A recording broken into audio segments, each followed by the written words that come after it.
Tuhan berfirman kepada Musa, Apabila seseorang berbuat dosa dan berubah setia terhadap Tuhan dan memungkiri terhadap sesamanya barang yang dipercayakan kepadanya, atau barang yang diserahkan kepadanya, atau barang yang dirampasnya, atau apabila ia telah melakukan pemerasan atas sesamanya, atau bila ia menemui barang hilang dan memungkirinya, dan ia bersumpah dusta dalam perkara apapun yang diperbuat seseorang, sehingga ia berdosa.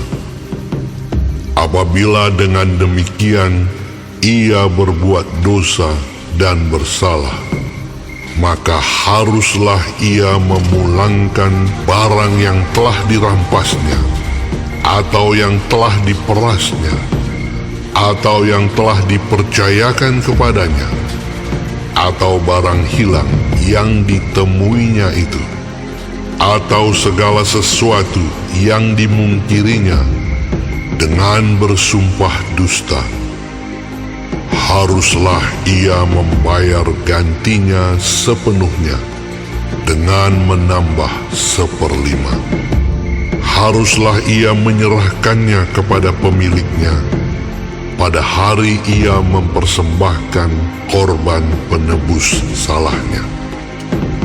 Sebagai korban penebus salahnya, haruslah ia mempersembahkan kepada Tuhan seekor domba jantan yang tidak bercela dari kambing domba, yang sudah dinilai menjadi korban penebus salah, dengan menyerahkannya kepada imam.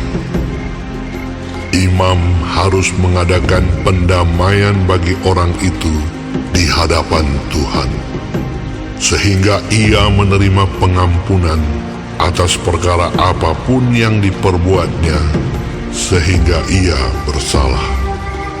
Tuhan berfirman kepada Musa, Perintahkanlah kepada Harun dan anak-anaknya. Inilah hukum tentang korban bakaran.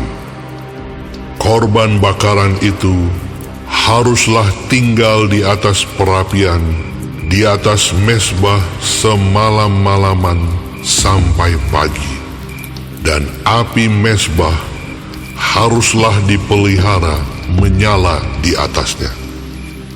Imam haruslah mengenakan pakaian lenannya dan mengenakan celana lenan untuk menutup auratnya. Lalu ia harus mengangkat abu yang ada di atas mezbah sesudah korban bakaran habis dimakan api, dan haruslah ia membuangnya di samping mezbah.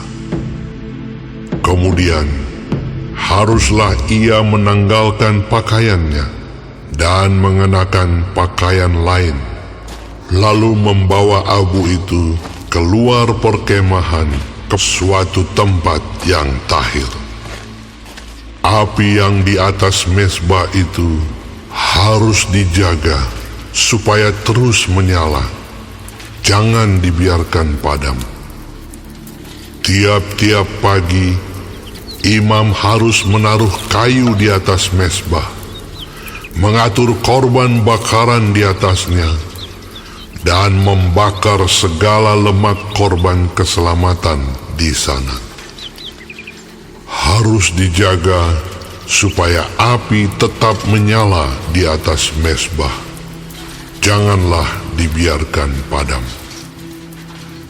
Inilah hukum tentang korban sajian.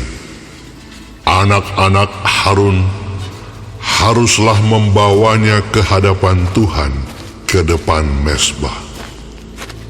Setelah dikhususkan dari korban sajian itu, segenggam tepung yang terbaik dengan minyak, serta seluruh kemenyan yang di atas korban sajian itu, maka haruslah semuanya dibakar di atas mezbah, sehingga baunya menyenangkan sebagai bagian ingat-ingatannya bagi Tuhan.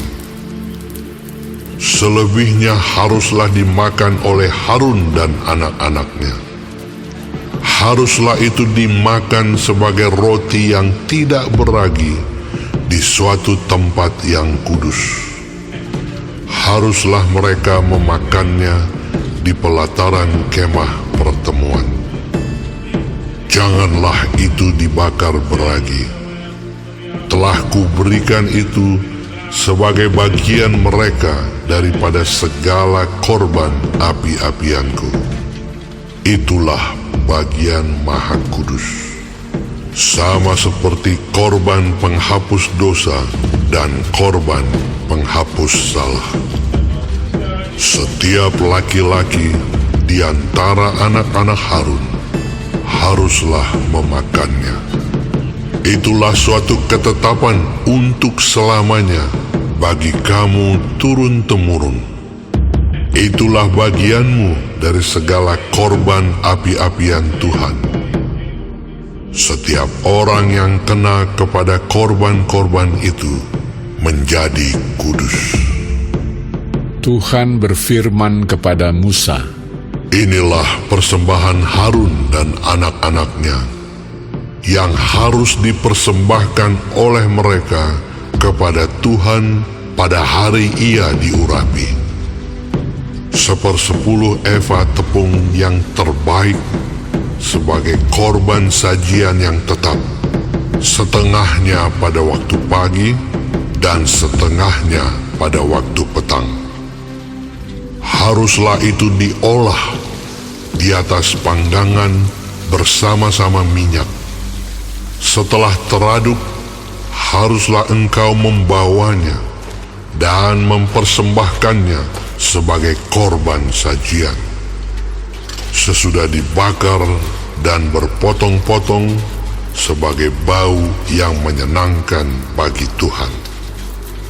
Dan imam dari antara anak-anaknya yang diurapi sebagai penggantinya haruslah mengolahnya. Itulah suatu ketetapan untuk selamanya. Seluruhnya haruslah dibakar bagi Tuhan. Tiap-tiap korban sajian dari seorang imam itu haruslah menjadi korban yang terbakar seluruhnya. Janganlah dimakan.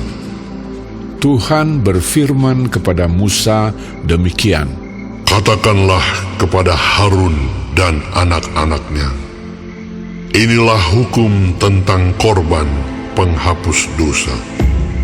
Di tempat korban bakaran disembelih, disitulah harus disembelih korban penghapus dosa di hadapan Tuhan.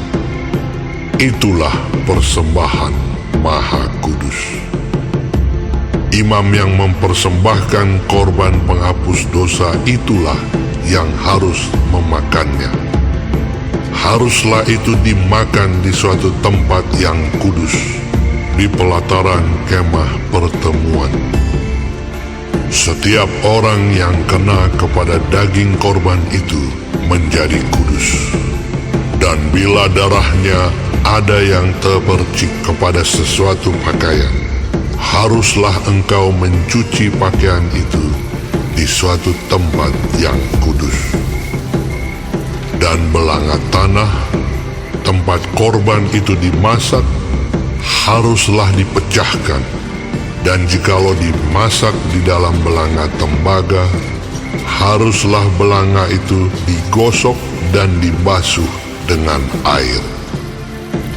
Setiap laki-laki di antara para imam haruslah memakannya.